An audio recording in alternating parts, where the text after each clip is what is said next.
Before the first dawn, when there was naught but void, and the cosmic bounds lay unmeasured, there dwells the Great One. Existing beyond the reach of time and the furthest confines of space, it was, and is, and will be, the uncreated spring from which all else flows. In sacred outpouring, the Great One brought forth the chaotic seeds of the cosmos, the potential that mortal senses would one day perceive: sight, sound, scent, flavor, and texture. Along with these, it wove the tapestry of time, space, and natural law, so that such wonders might have a canvas on which to dwell, flourish, and be cherished. In the tongue of the ancients, this essence is named the Odmarrin. Yet the nature of the Great One is that of light too bright for mortal eyes, and a song too vast for the finite soul. Seeing that the potential of Odmarrin remained a chaotic sea of raw, unrealized sense, the Great One summoned from its own essence 4 lesser powers to shape and temper the potential for the sake of the life to come. These were known as the Sculptors. First were Ewethar and Alaretha. These took the Odmarrin and sought to weave it into the grace of the collaborative. By their cosmic hands, they fashioned the harmony of chords, the mating dance, the rhythmic tides, and the cyclic seasons. Opposite them stood Karth and Finral. They drew from the same pool of chaos and forged the progress of competition. They formed the hunger of the predator, the iron wall of territory, fire that consumes to grow, and thirst for thrones. Through unknown eons drifting far past the count of mortals, the sculptors labored. But as the universe took form, each pair fell into the shadow of their own creation.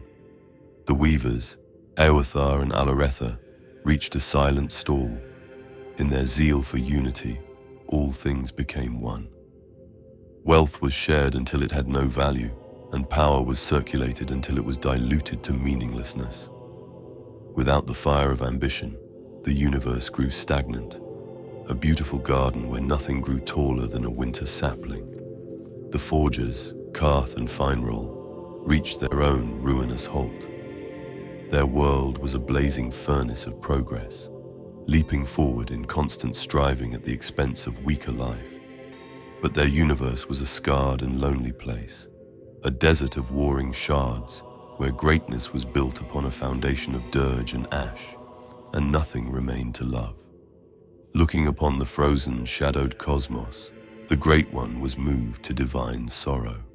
It emerged into the fray and decreed a new covenant.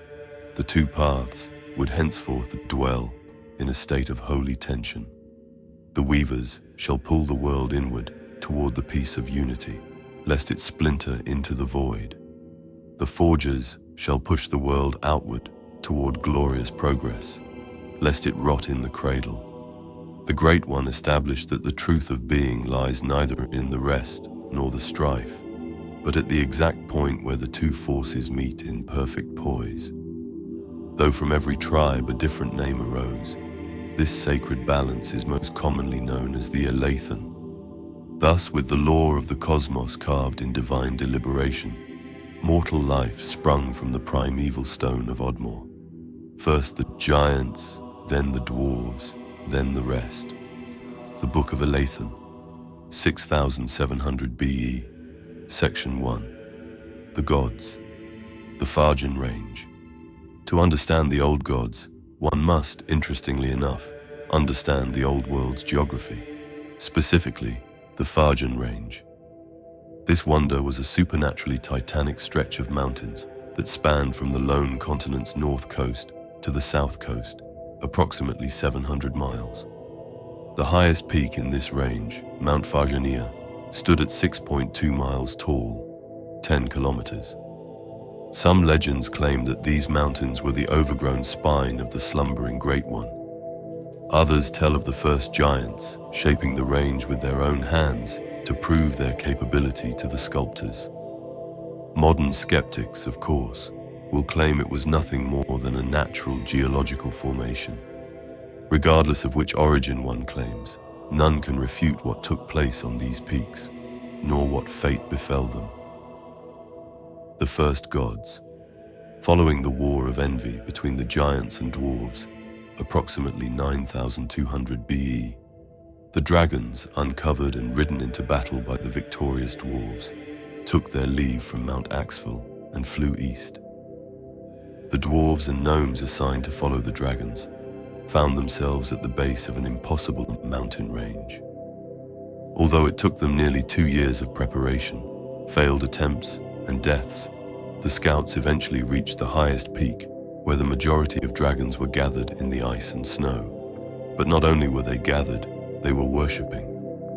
The scouts found hundreds of dragons bowing and chanting before one of their own kind, only far larger and radiating in divine eminence. The identity of this being has been in theological contention for millennia, but the most accepted theory is that it was the forger Finral, who throughout the annals of history has been the only sculptor portrayed draconically. Although a common contender is that the deified dragon was the Great One itself.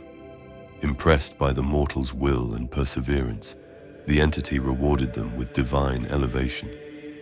The leader of the scouting party, remembered as Neomar, was granted power greater than the dragons and all other mortals, while remaining subservient to the Great One and its sculptors.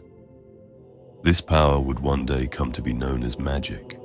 But not only was Neomar gifted the arcane, she was gifted the ability to bestow godhood upon other mortals, a gift she utilized immediately to honor the scouting troop with whom she had suffered, persevered, and bonded for several years. These were the first gods of Odmore. Although their patronage, for example elements, nature, and societal paradigms, would fluctuate throughout the millennia, 3 would remain steadfast: magic, named Neomar; life, named Ithena; and death, named Gehenna. Godhood. Now these gods' divinity was not a law of nature. They could lose it, mainly in one of 2 ways. First, they could give it to another mortal they deemed worthy, perhaps due to living a noble life, being highly competent within or dedicated to a specific patronage, or otherwise deserving of divine intervention. Secondly, the god could be slain. Mortal kind has no shortage of glory seekers, and what greater glory is there than the slaying of a god? But it's not just mortal zeal that pulls gods down from their throne. It is also just as often dissatisfaction. Throughout history, mortals have believed that the gods exist to both serve and be served. So when a god neglects their worshippers for long enough, tensions rise and revolution stirs. One does not get to take the place of a god by slaying them, however.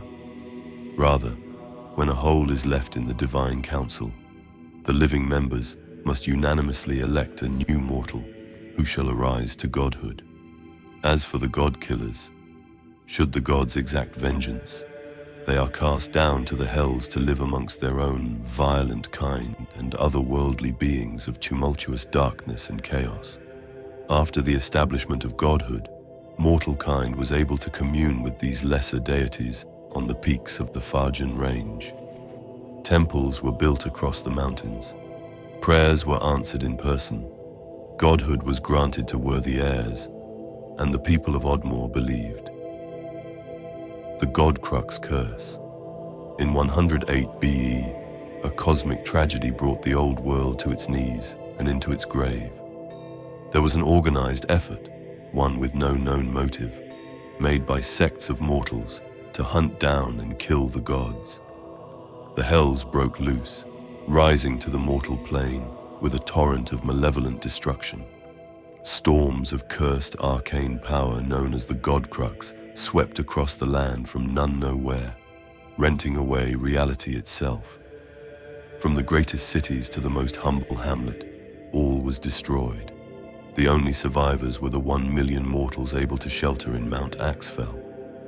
As a crescendo to the suffering, the celestial and majestic Farjanian range was felled. The mountains and their legacy reduced to rubble and washed over by the end. Since then, there has not been even a credible whisper from the divine. The heavens and hells now are both shut up, if they remain at all.